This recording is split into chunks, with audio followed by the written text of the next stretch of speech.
अस्सलामु अलैकुम वरहमतुल्लाहि वबरकातुहू। Welcome to the first episode of the youngster show.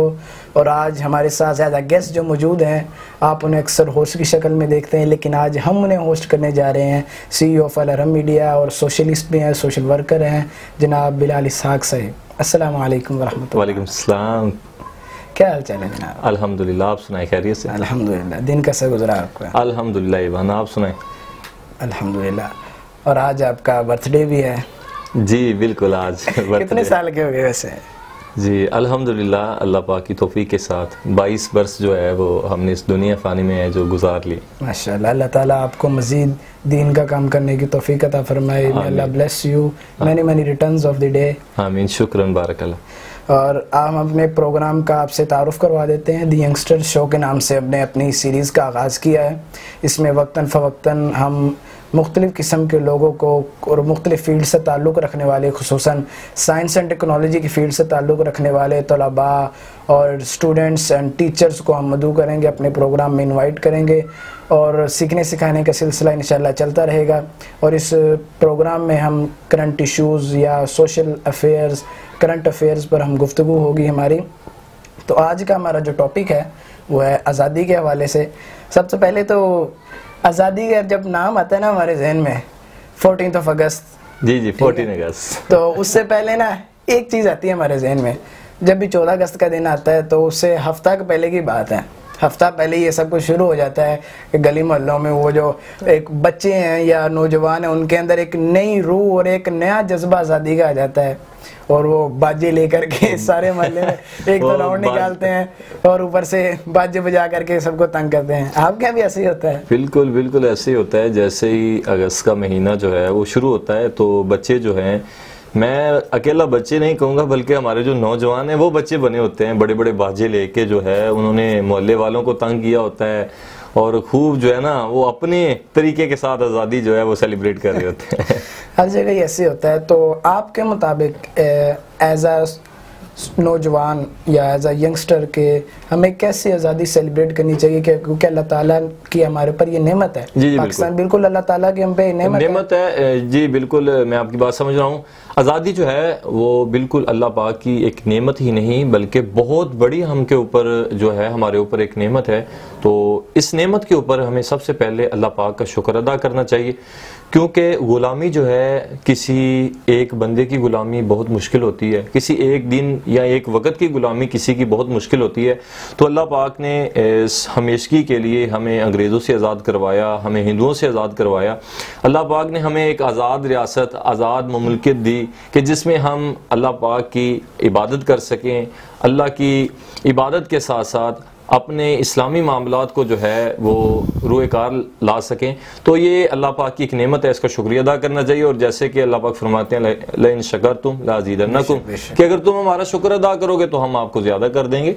तो यही चीज़ है कि अगर हम अल्लाह पाक का शुक्र अदा करें कि अल्लाह पाक ने हमें इस नेमत से नवाजा है, और तो अल्लाह पाक हमें इसमें और ज़्यादा बरकत देगा। और सबसे बड़ी बात जो है कि अल्लाह पाक का शुक्र अदा करने के साथ साथ जो है, एक तो अल्लाह पाक हमें बरकत से भी नवाजेगा, और दूसरा मैं ये समझता हूँ कि जब इंसान किसी भी नेमत के ऊपर शुक्र करता है ना, तो अल्लाह उसके साथ बहुत सारा इंसान को जो है एक बहादुरी भी दे देता है। तो ये अल्लाह पाक की तरफ से एक नेमत भी थी और कामयाबी भी थी हमारे लिए। बिल्कुल, अल्लाह ताला की ये बहुत बड़ी नेमत पे हम पे अजीम एहसान है। तो जो तारीख़ पाकिस्तान है कि किस तरह से हमने आज़ादी हासिल की, उसका एक पस मंज़र है। क्योंकि ज़ाहिर सी बात है, जो एक चेंज होता है ना, तब्दीली, वो आज वाली तब्दीली तो भाई उसने तो कानों को हाथ लगवा दी। वो वाली तब्दीली नहीं, जो रियल चेंज है वो कभी भी किसी थोड़े से टाइम में नहीं आता, या एक बंदे की जद्दोजहद से, एक शख्स की जद्दोजहद से और एक शख्स की ज़ाती मेहनत की वजह से कभी भी चेंज नहीं आता। चेंज जब भी आता है वो हमेशा किसी कौम के मजमूई जद्दोजहद के साथ, और हमेशा इस पर सदियां लगती हैं, इस पर बहुत सारा टाइम सरफ होता है, और उसके साथ साथ इस बहुत ज़्यादा लोगों की मेहनतें लगती हैं, तो फिर जाके कहीं चेंज आता है। तो पाकिस्तान जो हमें अल्लाह ताला ने एक अजीम नेमत अता की है, इसके बैकग्राउंड में और इसके पस मंज़र में भी बहुत ज़्यादा कोशिशें हैं, जिद्दोजहद है और बहुत से लोगों की कामयाबी है। ये कामयाबी है उन शोहदा की जिन्होंने अपने खून के साथ इस सरजमीन को रंग के हमें पाकिस्तान की सूरत में ये अजीम तोहफ़ा मिला है। तो आगाज़ होता है 1857 की जंग आज़ादी से, कि जब अंग्रेज़ मुकम्मल तौर पर हिंदुस्तान पे हाकिम हो चुका था।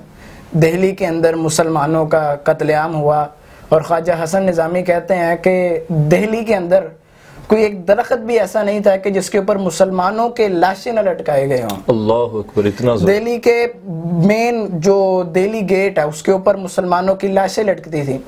ये सब कुछ हुआ, अंग्रेज़ ने अपना इंतकाम लिया, बरसों का इंतकाम जो वो कभी ले ना सकता था। जो सल्तनत उस्मानिया के रूप में उनके ऊपर इस्लाम गालिब हुआ, वो उसका कभी बदला नहीं ले सकते थे। उन्होंने इस सूरत में हमसे बदला लिया। और फिर जब मुसलमानों के ऊपर अंग्रेज़ का गलबा हुआ तो मुसलमानों ने अंग्रेज़ की जो उनकी सोसाइटी है उन्हें अपने ऊपर एक हावी कर लिया। मुसलमान खुद को समझने लगे कि हम इनसे कमज़ोर हैं, हम इनसे कमतर हैं, और उनकी जो तहजीब, उनके कल्चर को उन्होंने अपने सरों पे सवार कर लिया कि पता नहीं ये लोग हैं जो ज़्यादा डेवलप्ड हैं, हम ज़्यादा वो डेवलप नहीं है। ठीक है, तो उन्होंने अपने ऊपर उस तहजीब को मुसल्लत कर दिया और मुसलमान अपनी तहजीब को भूल चुके। मुसलमानों ने अपना कल्चर भुला दिया, मुसलमानों ने अपनी रिवायात को बुलाया, और इसका रिएक्शन क्या हुआ कि मुसलमान ग़ुलामी की चक्की में पिसते हुए चले गए। और फिर अल्लाह ताला ने मुसलमानों को जो अजीम लीडर है, जो रियल लीडर कहलाने के काबिल है, अल्लाह ताला ने मुसलमानों को वो अता फरमाया अल्लामा इकबाल की सूरत में। और वाकई उन्होंने ना लीड करके भी दिखाया कि इस तरह से लीड किया जाता है और इस तरह लीडर बना भी जाता है, और लीडर बन के कुफर के सामने जो है कैसे सीना तान के और कैसे हिकमत अमली के साथ काम किया जाता है। देखे ना, कायद आज़म मोहम्मद अली जिन्ना ने भी अपनी सारी ज़िंदगी जद्दोजहद की है। देखो, उन्होंने मुस्लिम लीग ज्वाइन की और उसके खिलाफ सारे मुल्क में उन्होंने एक कैंपेन चलाई, जी बिल्कुल, आज़ादी की एक कैंपेन चलाई। और अल्लामा इकबाल, तहरीक आज़ादी जो है यही तो हमारा आज आज़ादी का मिशन निकला है। बेशक अल्लामा इकबाल ने अपनी शायरी के ज़रिए जो मुसलमान कौम सोई हुई थी उस कौम को बेदार किया, और अपनी शायरी से एक नई रूप होगी कि वो मुसलमान जो कभी अंग्रेज़ के नाम से डरते थे, जो अंग्रेज़ को खुद पर हाकिम समझ बैठे थे, आज वो आज़ादी के लिए लड़ रहे थे। आज उन्होंने आज़ादी के लिए कोशिशें करना शुरू की, और इसका यही नतीजा निकला कि अल्लाह ताला ने हमें पाकिस्तान की सूरत में 14 अगस्त 1947 को हमें ये मुल्क अजीम अता फरमाया। अल्हम्दुलिल्लाह, अल्हम्दुलिल्लाह। और आपकी इस बात से मुझे वो बात याद आ गई कि वो जब 14 अगस्त की वो रात है तो मैं पढ़ रहा था कि जो अपना रेडियो था, तो रेडियो के ऊपर आवाज़ चल रही है कि अभी तक यही आवाज़ थी कि ये इंडिया का जो है आप रेडियो इंडिया का सुन रहे हैं। तो लेकिन जब भी 11:50 होते हैं तो एक आवाज़ चलती है जिसको खुर्शीद अहमद के नाम से जाना जाता है। उनका एक नगमा जो है वो चलना शुरू होता है जो पाकिस्तान की उन्होंने अज़मत व शान में लिखा हुआ था। जैसे जैसे वो चलता है 12 बजते हैं, टिक टिक की आवाज़ आती है, और टिक टिक की आवाज़ के बाद एक जो आवाज़ आती है कि ये आप लोग जो हैं ये पाकिस्तान रेडियो स्टेशन से आप रेडियो की आवाज़ जो है वो सुन रहे हैं।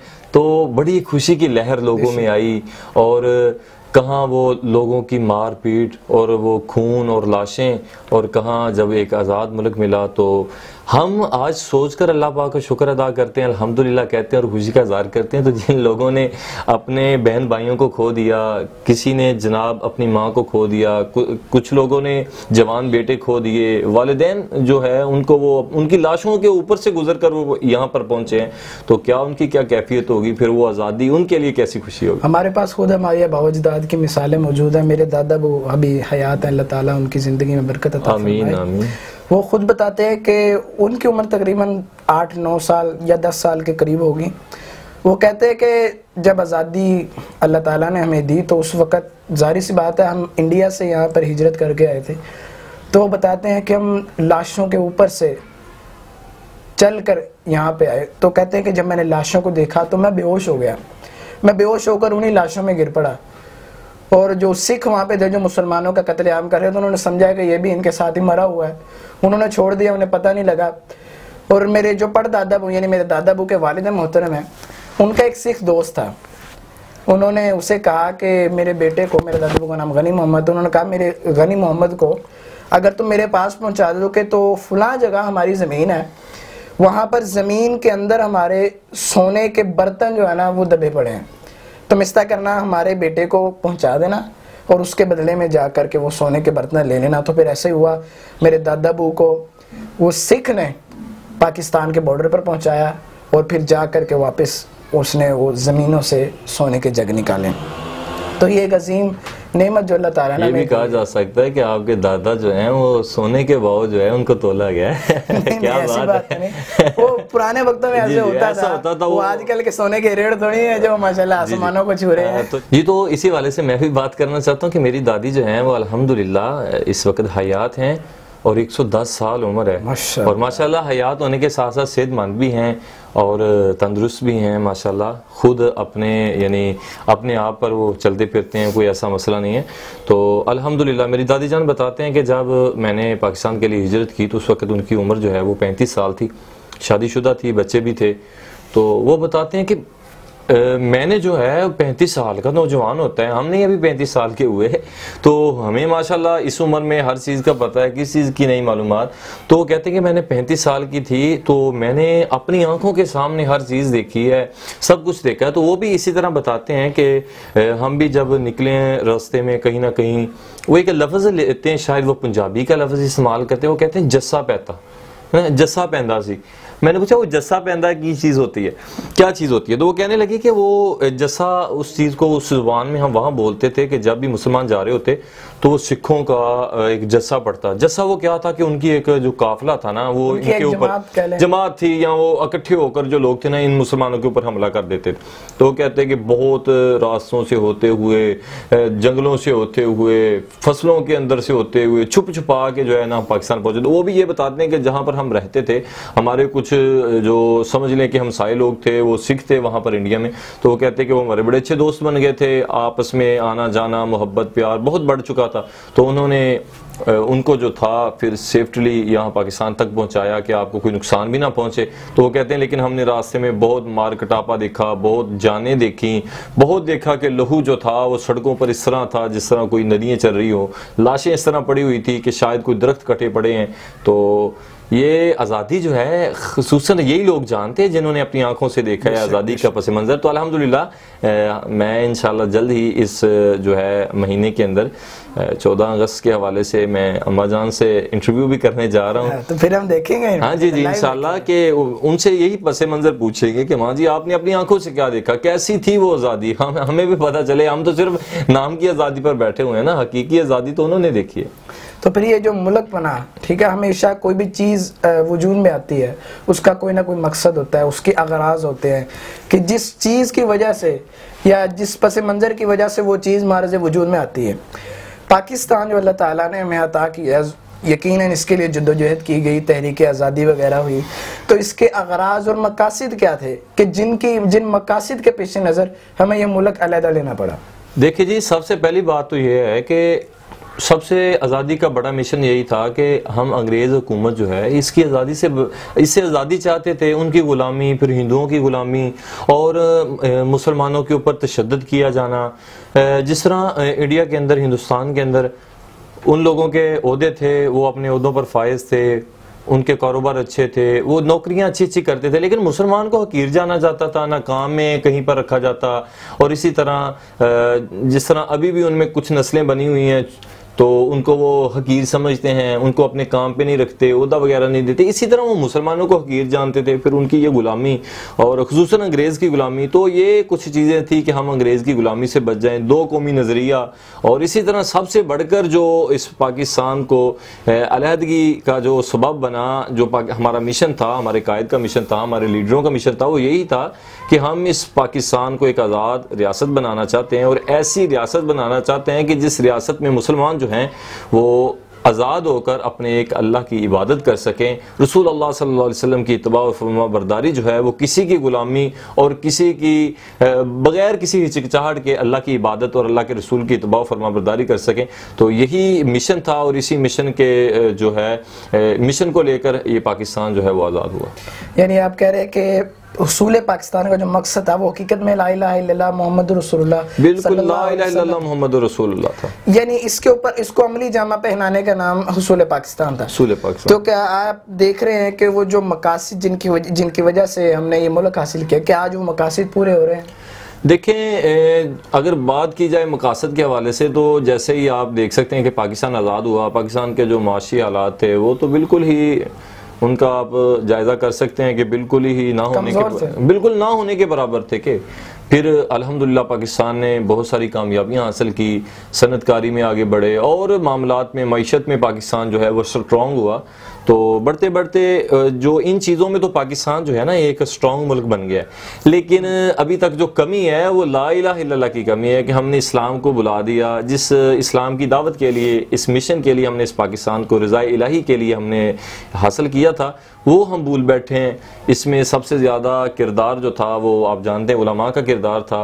उलमा के साथ पहले भी जब पाकिस्तान बना तो हमारे लीडरों ने उलमा की एक कमेटी बनाई थी। उस कमेटी के साथ गालिबन 36 लोग थे उस कमेटी के अंदर, मुख्तलिफ मसालक के लोगों को उनको बिठा कर उनसे बातचीत करना, मजहबी जो थी रवादारी और मजहबी बातें या ऐसे मसाइल उनके ऊपर डिस्कस करना और उनको साथ लेकर चलना, ये काम शुरू से स्टार्ट था। लेकिन आहिस्ता आहिस्ता जैसे ही हमारी हुकूमतों में, हमारे बड़े लोगों में जो है लिबरल लोग आते गए, तो इस दीन को जो है वो पीछे छोड़ते गए और अपना साइड पे धकेल दिया। हाँ, यही समझ लें कि जिसे हम कहते हैं कि उसने उसको जो है पीछे छोड़ दिया, बहुत पीछे छोड़कर वो आगे निकल गए और इस्लाम का नाम जो है एक नाम रह गया कि ये इस्लामी रियासत है। जैसा कि आपको मालूम है कि इस दुनिया के ऊपर दो ही ऐसी रियासतें हैं जो ला इलाहा इल्लल्लाह की बुनियाद पर बनी है, एक मदीना मुनव्वरा और दूसरा पाकिस्तान। तो यही देख सकते हैं कि ये दो रियासतें, एक सऊदी अरब और एक पाकिस्तान, जो है ला इलाहा इल्लल्लाह की बुनियाद पर बनने वाले हैं। तो लेकिन ला इलाहा इल्लल्लाह की बुनियाद तो मौजूद है, लेकिन ला इलाहा इल्लल्लाह को नाफज करना ये सबसे ज़रूरी समझता हूँ मैं कि हमारे इदारों में, हमारी हुकूमत में, हमारी अदलिया में इस ला इलाहा इल्लल्लाह को नाफज करना होगा। इसके मुताबिक जो है अपने अमाल को, अपने अफ़ाल को अमली जामा पहनाना होगा।